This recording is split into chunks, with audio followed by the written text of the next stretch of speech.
முதல்ல ஒவ்வொரு ஜாயிண்ட்லேயும் பெயின் வரும் இல்லையா, அந்த ஜாயிண்டில் பெயின் வரும்போது அப்போவே நம்ம அலர்ட் ஆகிடணும். அதான் சிம்டம்ஸ். அதான் நீங்கள் ஏற்கனவே சொல்லியிருக்கீங்க, இங்கே வலிச்சா இந்த இடத்துலையும் வலிக்கும். உதாரணத்துக்கு லெஃப்ட் சைடில் எந்த இடத்துல வலி இருக்கோ உங்களுக்கு அதே ரைட் சைடில் வலிக்கும்.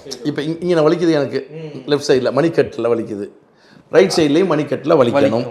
அப்படின்னா அது ஆட்டோமியூன் டிசீஸ், அதாவது தன்னுடல் தாக்கு நோயாக இருப்பதற்கு 90% வாய்ப்பு இருக்குது. சரி, கால் கட்ட விரல் வலிக்குதுங்க, கால் கட்ட விரல் 2 வீக்கமாக இருக்கும், கட்ட விரல் மட்டும் ஃபர்ஸ்ட்டில் வீங்கும், அது யூரிக் ஆசிட்டாக கூட இருக்கலாம். கவுட்டி ஆர்த்தரைட்டிஸ்னு ஒரு கோளாறு, அதுவும் ஆட்டோ இம்யூன் டிசீஸ் தான். இது போன்ற இந்த ஆட்டோ இம்யூன் டிசீஸ் எல்லாம் குணமாக்க வாய்ப்பு இருக்கு. எங்க? நம்ம சுகாலயம். ஒரு 3 மாச காலம் இங்க வந்துட்டு தங்கிடணும். 3 மாசங்கிறது 90 சராசரியா, முன்னமும் சரியாகலாம், ஒரு மாசம் முன்ன பின்ன இருக்கலாம். அதை வச்சுக்க, வெரி குட், அருமையா சொன்னீங்க.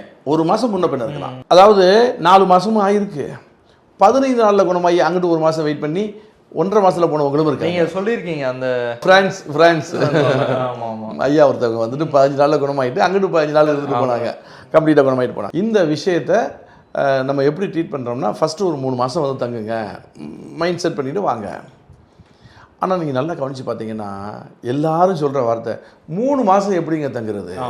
எல்லாருக்கும் கமிட்மெண்ட் இருக்க, வேலைக்கு போகணும். நான் இன்னைக்கு பார்த்தப்போ கூட ஒரு டீச்சர் இருந்தாங்க, அவங்க 3 மாதம் வேலை லீவ் தர மாட்டாங்க கம்பெனியில் அல்லது அலுவலகத்தில்.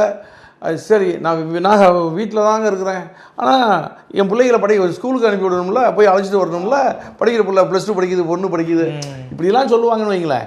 அப்போது யாருக்குமே 3 மாதம் வந்துட்டு ஒரு இடத்துல தங்குறதுக்கான வாய்ப்பு வெகு குறைவு. ஆனால் வேறு வழியே இல்லை. நல்லா புரிஞ்சுங்க, நீங்கள் தாமதிக்கக்கூடிய ஒவ்வொரு நாளும் உங்களுடைய உள்ளுறுப்புகள், ராஜ உறுப்புகள் முக்கியமாக பலகீனமாயிட்டே இருக்குது. நீங்கள் அதை முதல்ல மைண்டில் வைங்க.